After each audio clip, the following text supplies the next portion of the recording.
계속해서 갈라디아서 말씀으로 은혜를 나누고 있습니다. 갈라디아서는 이제 작은 로마서라고 이제 불리죠.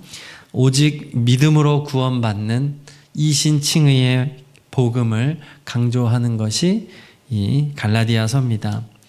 갈라디아 교회에 거짓 선생들이 들어와서 이 오직 믿음의 이 소중한 교리를 다 흩어놓았어요.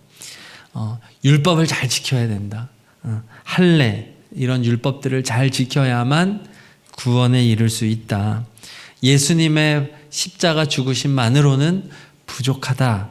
이렇게 성도들을 미혹했기 때문에 사도 바울은 큰 위기를 감지하고 지금 갈라디아 교회들에게 편지를 보내면서 거듭 율법으로 돌아가서는 안 된다. 율법을 행하는 것으로는 절대 구원을 얻을 수 없다. 이렇게 강조하고 있습니다.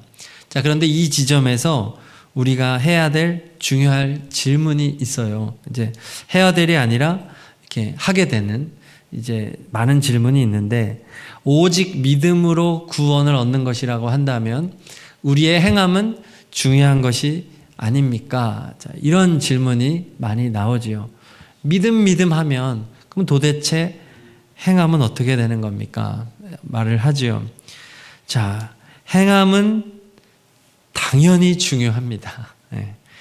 믿음으로 구원을 얻는 것 못지않게 우리가 행위가 매우 중요합니다. 왜입니까? 믿음은 바른 행위를 가져오기 때문입니다. 이것은 같은 것이라는 거죠. 믿음으로 구원을 받았으면 성령께서 우리 안에서 역사하셔서 바른 행위로 이어지게 하시기 때문입니다. 그러므로 믿음이 중요한 것처럼 당연히 행위도 중요할 수밖에 없는 거라는 거예요. 갈라디아서 좀 4장으로 돌아가서 4장 6절을 같이 봉독합니다. 너희가 아들임으로 하나님이 그 아들의 영을 우리 마음 가운데 보내사 아빠 아버지라 부르게 하셨느니라. 4장과 5장에서는 성령님이 아주 중요한 이제 주권자로 등장을 해요.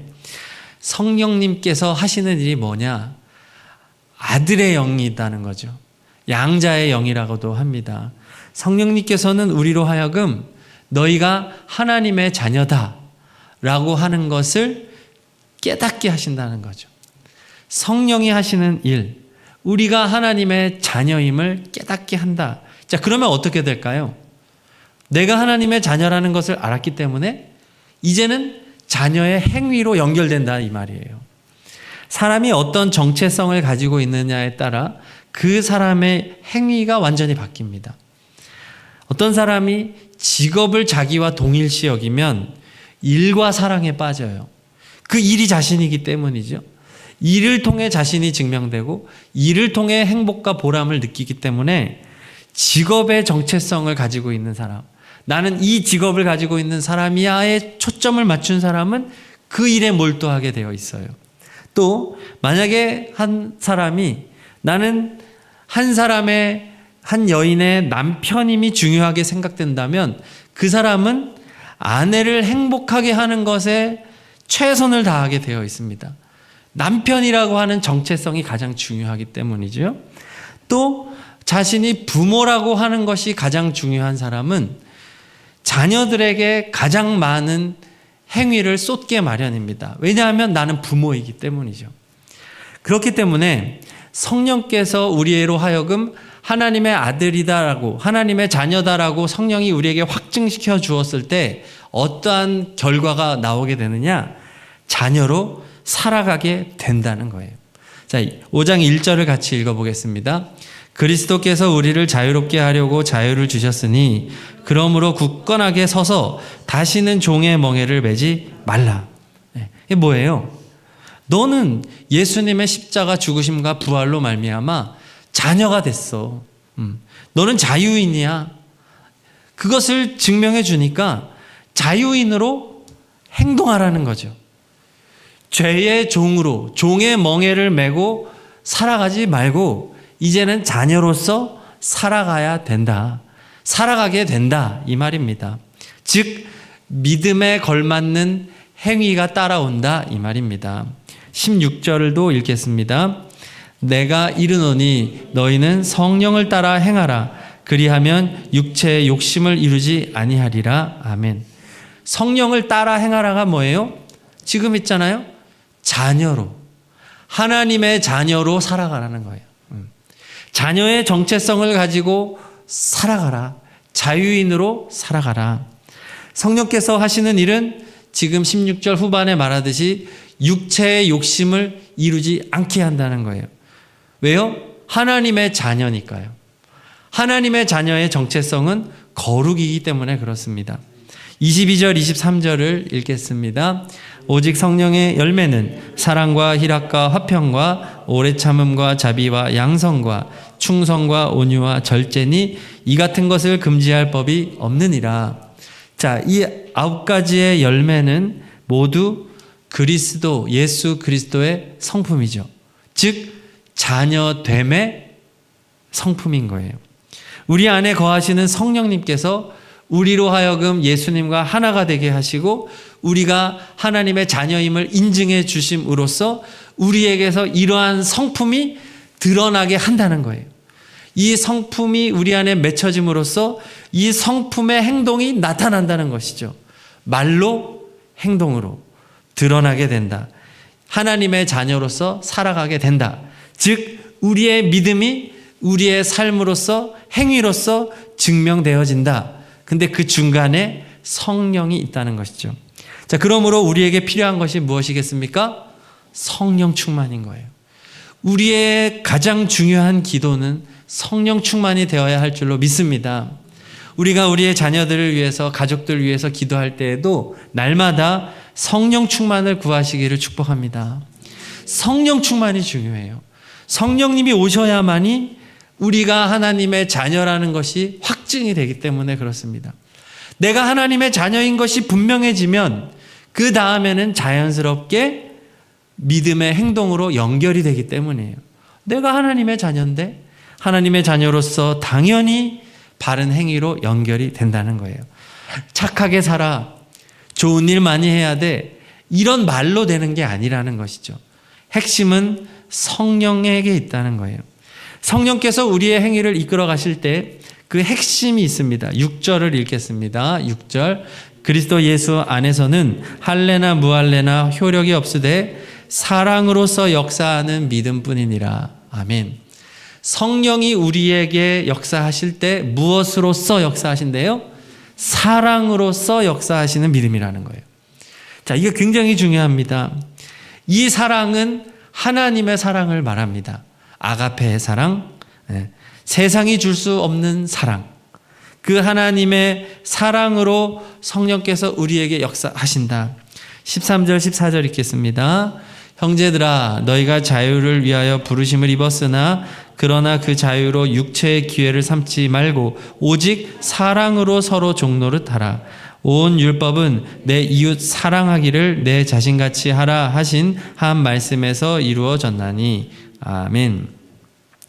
성령께서는 예수님의 성품을 우리 안에 이렇게 열매 맺도록 닮아가게 하시는데 그러한 모든 과정은 한마디로 사랑이라는 거죠. 사랑으로 서로 종노릇하게 하신다. 나를 드러내는 방향이 아니라 나를 감추는 방향. 예수님처럼 나를 낮추는 방향. 상대방의 발을 씻어주고 상대방을 섬기는 모습으로 드러난다라는 말입니다. 이것이 기적이죠. 네. 우리는 교만한 사람이에요. 우리는 절대로 다른 사람의 종이 될 수 없는 존재들입니다. 그런데 우리가 어떻게 진정으로 타인을 예수님의 모습으로 섬길 수 있겠습니까? 성령께서 사랑을 주시는 사람만 가능한 줄로 믿습니다. 성령 받은 증거는 바로 이 사랑인 것이에요. 사랑.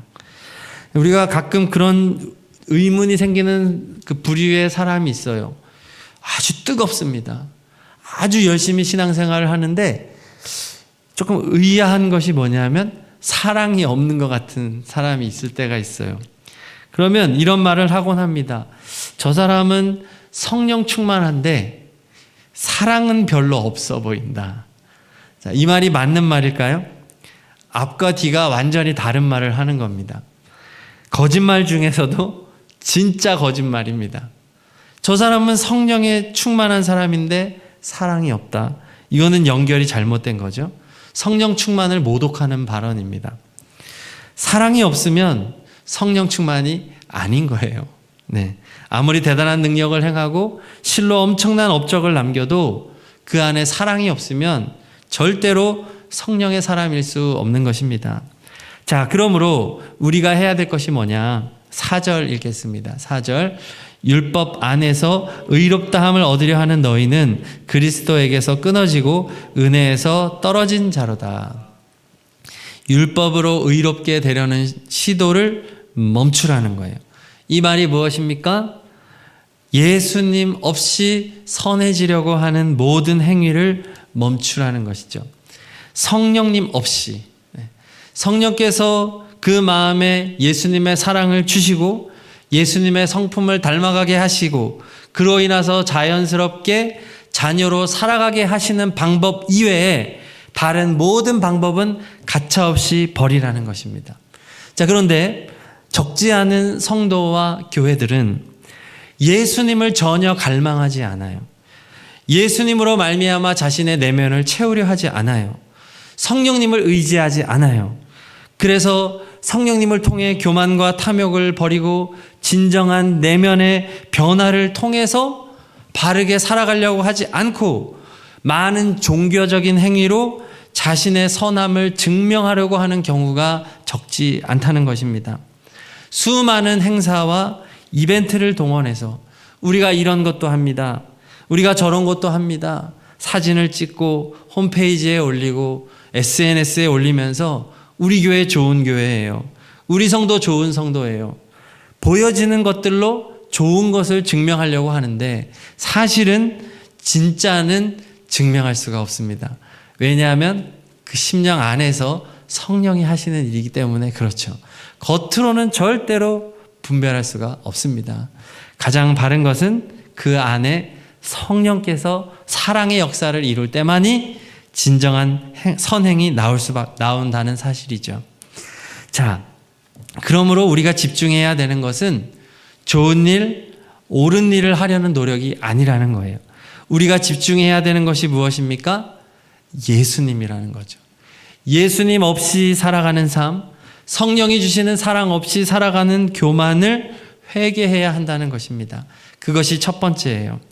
그래서 드러나는 선행과 일로서 우리의 믿음을 증명하라고 하는 모든 것을 멈추어야 한다는 것이죠.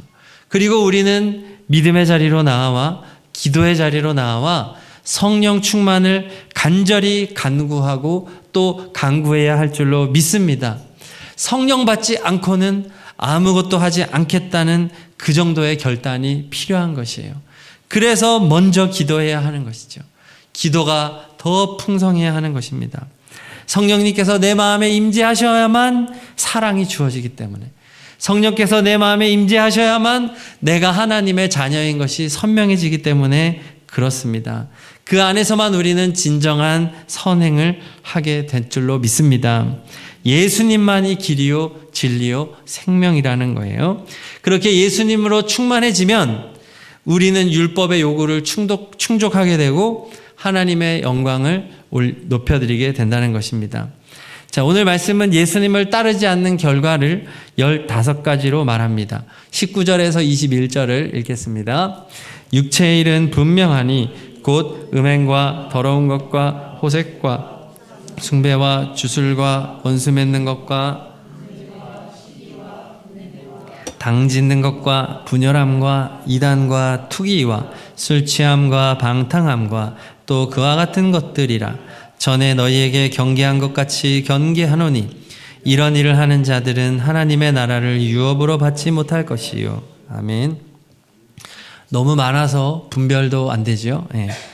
15가지인데 한마디로 말하면 예수 없는 모습이에요. 성령 없는 우리의 내면이 이 15가지입니다. 이 15가지를 2가지로 또 나눌 수가 있어요. 2가지로 나누면 9개는 잘못된 사랑이고 6가지는 사랑이 없는 삶을 말합니다. 사랑이 잘못되면 음행과 더러운 것, 호색, 우상숭배, 주술, 이단, 투기, 술취함, 방탕함으로 가게 돼요. 그리고 사랑이 없으면 원수 맺고 분쟁하고 시기하고 분내고 당짓고 분열하게 된다는 거죠.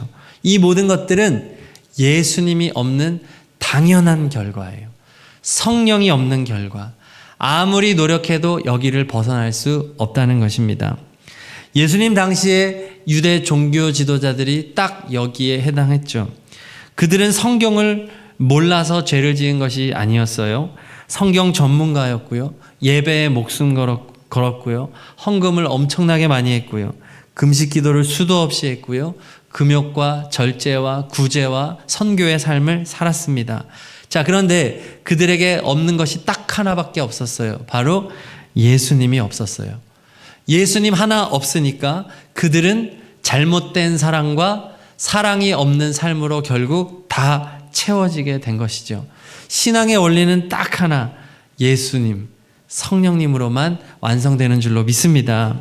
그래서 오늘날의 싸움이 뭐냐? 육체와 성령의 싸움이라는 거예요. 17절을 읽겠습니다. 육체의 소욕은 성령을 거스르고 성령은 육체를 거스르나니 이 둘이 서로 대적함으로 너희가 원하는 것을 하지 못하게 하려 함이라. 아멘. 번역을 보면은 육체와 성령이 마치 대등한 듯이 번역되어 있지만 사실 정확한 것은 성령이 압도적으로 우월한 위치에 있습니다. 결국 17절의 말씀은 성령 안에 있을 때 육체의 욕심은 절대로 이루어질 수 없다는 것이에요. 성령 안에 거하라 라는 말입니다. 성령께서는 육체의 욕심을 몰아낸다는 거예요. 인간의 노력으로는 불가능하다. 오직 성령께서 하신다예요. 여기서 거스르고 거스르나니라는 이 거스른다는 단어가 현재 능동태형인데 바로 계속되고 반복되고 있는 상태라는 것을 보여줍니다. 즉 우리가 육체를 입고 있는 이상 욕심은 끊임없이 솟아나온다는 거예요. 우리는 완성된 평정을 원하지만 이 세상을 마칠 때까지는 우리는 죽을 때까지 육체의 욕심과 싸워야 한다는 사실입니다. 자, 그러므로 우리에게 필요한 것은 한 번의 성령 충만이 아니라 지속되는 성령 충만인 줄로 믿습니다. 그래서 우리는 하루 24시간 성령님을 의지해야만 생존할 수 있는 사람이에요. 성령이 없이는 한순간도 우리는 바른 믿음의 행위를 할 수 없는 존재라는 사실입니다. 그러므로 오늘도 내일도 해야 되는 씨름은 육체 인간의 노력으로 거룩해지고 선한 일을 이루려는 방향성을 버리고 철저하게 24시간 예수 그리스도 또 내 안에 계시는 성령님을 의지하는 것 밖에는 없다는 것입니다. 그래서 그분이 싸우게 하라는 것이죠. 내가 싸우고 내가 공을 쌓는 것이 아니라 예수님이 내 안에서 싸워주시고 예수님께서 일하시기를 간절히 기도해야 할 줄로 믿습니다. 그분이 우리를 점령하셔야만 되는 거죠. 그분이 내 인생의 주인이 되셔야만 하는 것입니다. 그분이 내 입술을 주장해 주셔야 되고 그분이 내 마음을 통치해 주셔야만 우리는 소망이 있는 것입니다.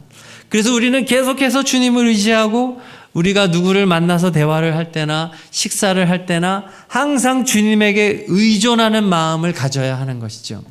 대화를 나누고 있어도 내 마음은 주님을 향해야 한다는 것입니다. 주님, 제가 이 사람과 대화를 나눌 때 주님 덕스러운 말을 하게 해주세요. 예수님의 성령께서 주시는 사랑으로 말하게 해주세요. 주님이 주시는 사랑의 마음으로 겸손해지게 하시고 이 사람을 섬길 수 있도록 해주세요. 그것을 놓치는 순간 우리는 금방 교만해지고 금방 나를 자랑하고 상대방에게 상처를 줄 수 있는 존재이기 때문에 그렇습니다. 그러므로 오늘 말씀은 우리가 정말로 의지해야 될 분 예수님밖에 없다는 결론을 우리에게 알려주는 것입니다.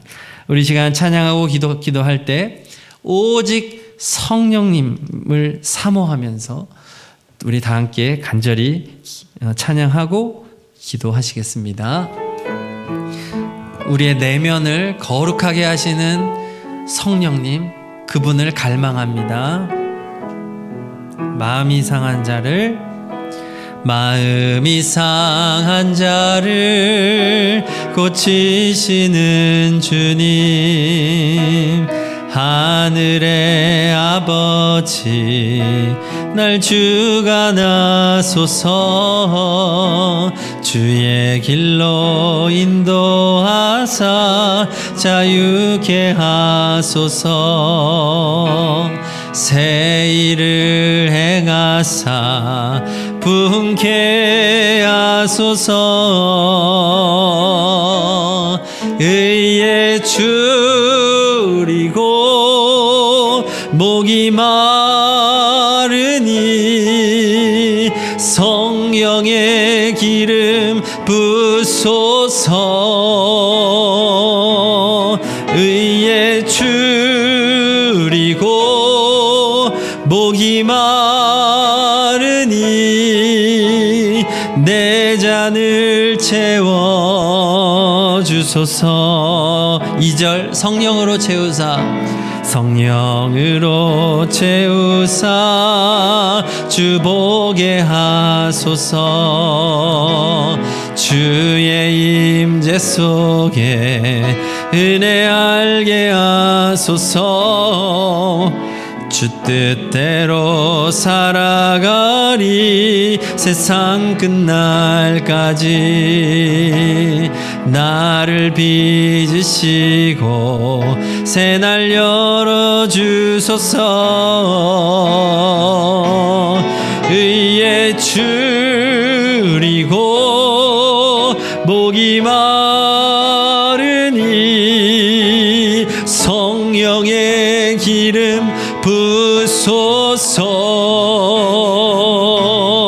의에 줄이고 목이 마르니 내 잔을 채워. 의에 줄이고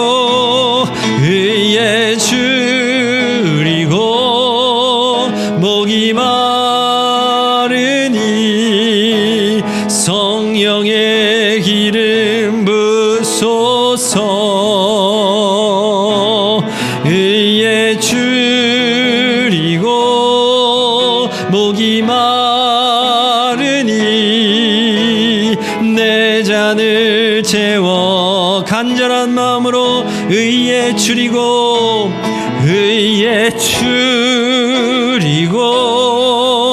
목이 마르니 성령의 기름 부소서. 의에 줄이고 목이 마르니 내 잔을 채워 주소서.